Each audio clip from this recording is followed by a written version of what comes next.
ඔයාලා සාමාන්‍යයෙන් දවස බෙදන්නේ කොහොමද?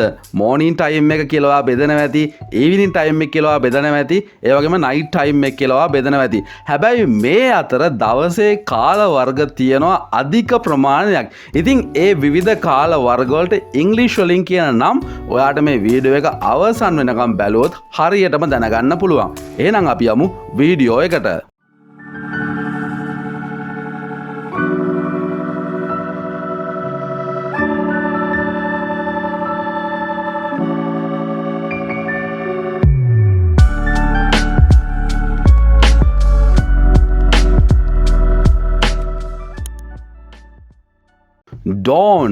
ඩෝන් කියලා කියන්නේ හිමිදිරි කාලයට.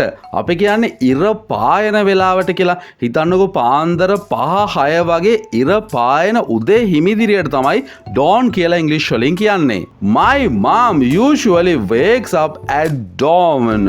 අපේ අම්මා නැත්නම් මගේ අම්මා සාමාන්‍යයෙන් අවදි වෙන්නේ උදේ පාන්දර හිමිදිරි වෙලාවට.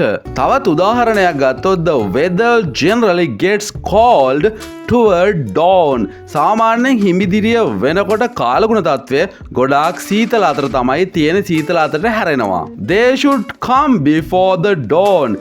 ඒගොල්ලෝ අනිවාර්යෙන්ම හිමිදිරි වෙන්න කලින් එන්න ඕනේ. උදේ වෙන්න කලින් ඉර පායන්න කලින් ඒගොල්ලෝ එන්න ඕනේ. early morning කියන්නේ කොයි වෙලාවටද? early morning කියන්නේ සාමාන්‍යයෙන් ඉර පායලා පැය 2ක් විතර යනකම්. උදාහරණයක් විදිහට ඉර පායලා 7 විතර වෙනකම් තමයි අපි early morning කියලා හඳුන්වන්නේ. Birds sing loudest in the early morning. කුරුල්ලෝ ගොඩාක් හයියෙන් සින්දු කියනවා මේ early morning time එකේදී. උදෙන්ම ගොඩාක් හයියෙන් ගොල්ලෝ ගීත ගායනා කරනවා, කෑ ගහනකොට තමයි මෙතෙන්දී මේ සින්දු කියනවා කියලා කියන්නේ. The early morning is the best time of day. සාමාන්‍යයෙන් උදේ කාලය තමයි දවසේ තියෙන හොඳම කාලය. morning time එක නැත්නම් මේ morning කියලා හඳුන්වන්නේ කොයි වෙලාවද? සාමාන්‍යයෙන් උදේ ඉඳන් 12 වෙනකන් තමයි morning කියලා හඳුන්වන්නේ.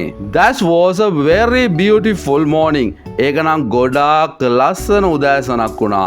I go to work in the mornings. මම සාමාන්‍යයෙන් වැඩට යන්නේ උදෑසන කාලේ. I will call you on Saturday morning. මම ඔයාට කතා කරන්නම් සෙනසුරාදා උදේට. Late morning කියන්නේ කොයි වෙලාවටද? උදේ 10 ඉඳන් 12ට දවල් වෙන්න ඔන්න මෙන්න තියෙන වෙලාවට තමයි late morning කියලා කියන්නේ. By late morning the sky had cleared a little. late morning වෙලාව වෙනකොට සාමාන්‍යයෙන් අහස පැහැදිලිව තිබුණා. The late morning sun was beginning to break through the clouds. late morning වෙලාවේදී ඉර පායගෙන ආවා. sun was beginning කියලා කියන්නේ ඉර පායගෙන ආව to break through the clouds. break through කියලා කියන්නේ වලාකුළු දෙබෑ කරමින් ඉර පායගෙන ආවා කියන එක. noon or midday. noon කියලා කියන්නේ සාමාන්‍යයෙන් හරියටම දවල් 12ට මධ්‍යහන 12ට තමයි noon කියලා කියන්නේ. ඒක midday කියලාත් අපි හඳුන්වන්නේ 12ට. ඒ ආසන්නෙන් සාමාන්‍යයෙන් 11 ඉඳන් 2 වෙනකම් වගේ හොඳට ඉර පායලා තියෙන ලාට තමයි noon එහෙම නැත්නම් midday කියලා කියන්නේ. We usually have a simple meal at midday. අපි සාමාන්‍යයෙන් දහවලට සුළු කෑමක් තමයි ගන්නෙ. She will call you again at noon. ඇය ඔබට ආපහු වතාවක් කෝල් කරයි දවල් වෙනකොට. early afternoon කියලා කියන්නේ කොයි කාලයද? early afternoon කියලා කියන්නේ සාමාන්‍යයෙන් 12 ඉඳන් 3 විතර වෙනකන් කාලයට තමයි early afternoon කියලා කියන්නේ. By early afternoon the weather had brightened. දීප්තිමත් කාලගුණයක් තමයි තිබ්බේ සාමාන්‍යයෙන් මේ early afternoon කියන ටයිම් එකේදී. afternoon එහෙම නැත්නම් දහවල් කාලය කියලා මෙතෙන්දී හඳුන්වන්නේ මොකක්ද? මේ වෙලාව පටන් ගන්නේ දවල් 12ට. ඒ වගේම 12 ඉඳන් 6 වෙනකන් කාලය තමයි සාමාන්‍යයෙන් අපි afternoon කියලා හඳුන්වන්නේ. Do you have plans for this afternoon? ඔයාට මේ afternoon එකේ මොනවා හරි plan එකක් තියනවද? සැලසුමක් තියනවද? Will you be free this afternoon? ඔයා free වෙයිද මේ afternoon එකේදී? Dusk කියලා කියන්නේ හිරු බැසගෙන යන වෙලාවට. මොකක්ද උදාහරණ තියෙන්නේ කියලා අපි බලමු.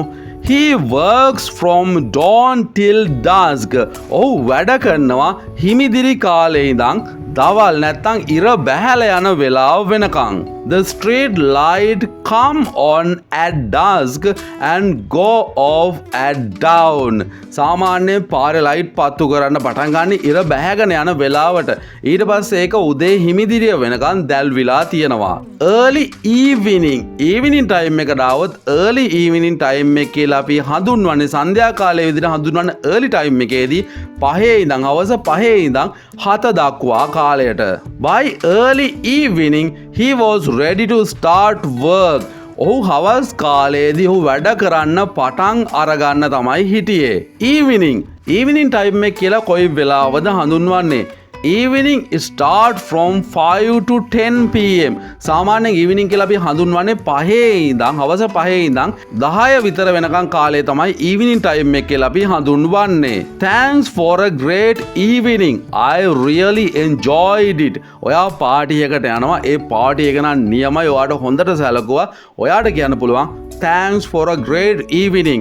මේ වගේ සන්ධ්‍යා කාලයක් මට ලබා දුන්නට ගොඩාක් ස්තුතියි. මං එකෙන් ගොඩාක් සතුටු වුණා. She is going to her sisters for the evening.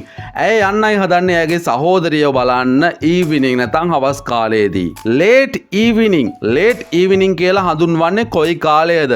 It is from about 8 pm to about 10 pm. සාමාන්‍ය රෑ 8 ඉඳන් 10 වගේ වෙනකන් කාලය තමයි late evening කියලා හඳුන්වන්නේ. Late evening is also the best time to feed a pet. සුරතලෙක්ට ආහාර දෙන මේ late evening කියන time එක තමයි හොඳම වෙලාව. The offices and shops are shuttered by late evening.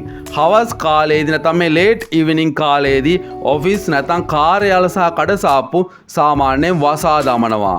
Night එහෙම නැත්නම් රාත්‍රී කාලය කියලා හඳුන්වන්නේ මොන වෙලාවද? රාත්‍රී කාලය කියලා අපි හඳුන්වන්නේ 10 ඉඳන් ඉර උදාව දක්වා කාලය තමයි රාත්‍රී කාලය හඳුන්වන්නේ. Lack of knowledge is darker than night. මොකද්ද මේක කියන්නේ? ඔයාගේ දැනුම අඩුකම රාත්‍රියටත් වඩා අඳුරුයි කියලා තමයි කියන්නේ. Last night they stayed at home and watched TV. ගිය රාත්‍රිය නැත්තම් පසුගිය රාත්‍රියේ ඒගොල්ලෝ ගෙදර නැවතිලා ඉඳලා TV බැලුවා. Midnight කියන්නේ මධ්‍යම රාත්‍රියට. මේ වෙලාව හඳුන්වන්නේ 12 ඉඳලා රෑ 12 ඉඳලා 3 වගේ වෙනකන් තමයි midnight කියලා හඳුන්වන්නේ. We finally got home at midnight. අපි අන්තිමට ගෙදර ආවේ මධ්‍යම රාත්‍රියේදී. ඔයා මේ වීඩියෝ එක එන්ජෝයි කළා නම් පහළ තියෙන ලයික් බටන් එක ක්ලික් කරලා මේ වීඩියෝ එකට ලයික් එකක් දාන්න. ඒ වගේම ඔයාගේ අයිඩියා එක පහලින් කොමෙන්ට් කරගෙන යන්නත් අමතක කරන්න එපා. ඔයා මේ channel එක තාමත් subscribe කරලා නැත්නම් පහළ තියෙන රතු පාට subscribe බටන් එක ක්ලික් කරලා subscribe කරන්න. ඒ වගේම bell icon එකත් ක්ලික් කළොත් ඔයාට මම upload කරන videos ඔයාගේ phone එකට notification එකක් විදියට ලබා ගන්න පුළුවන්. එහෙනම් මිත්‍රවරුනි තවත් වීඩියෝ එකකින් හමු යමු. අදට ගිහින් එන්නම්. හැමෝටම good luck. හැමෝටම goodbye.